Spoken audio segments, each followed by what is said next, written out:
If you want to understand Rome, don't start with the armies. Start with the water. Because Rome didn't become powerful by fighting harder.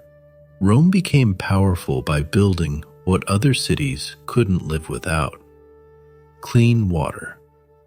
Here's the why in one sentence. Roman aqueducts were built to control life at scale. Before we break it down, subscribe and hit the bell. This channel tells calm, cinematic stories about decisions that changed everything. Now, picture a city growing too fast. More people, more heat, more waste, more thirst. Wells can't keep up. Rivers inside cities get dirty. And when water turns unreliable, everything turns unstable. Disease spreads faster. Markets slow down. Fires become harder to stop. Public trust collapses. So Rome did something radical. They refused to rely on luck.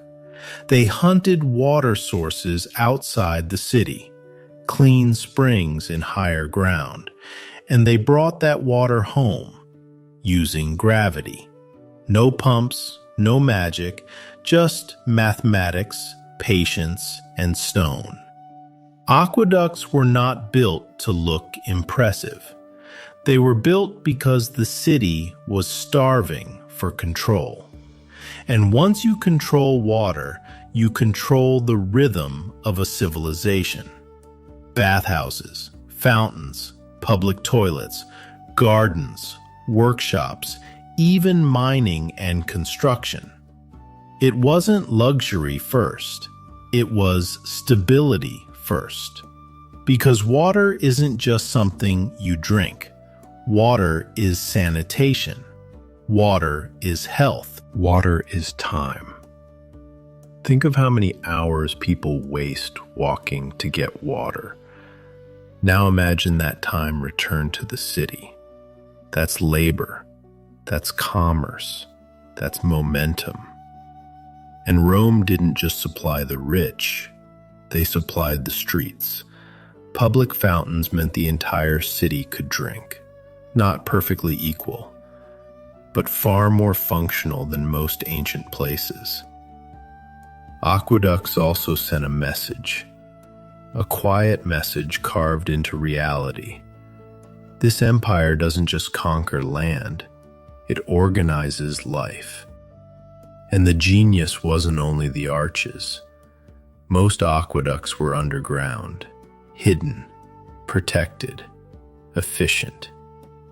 The arches were only used when the terrain demanded it, like a bridge for water. A Roman engineer didn't ask, "Can we build something beautiful?"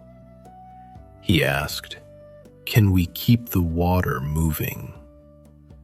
Because the real enemy wasn't distance. The real enemy was interruption.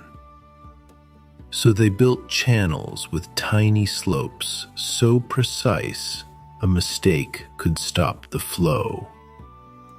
They built settling tanks to drop the dirt. They built maintenance access. They built rules. And once aqueducts existed, Rome could grow without collapsing. That's the real reason they were built. Not for glory, for scalability, for survival, for a future that didn't depend on rain. So if you ever see a Roman aqueduct and think, that's ancient architecture, look again. It's a civilization choosing structure over chaos. And that's the lesson that still works today. Empires don't last because they're loud. They last because the basics never fail.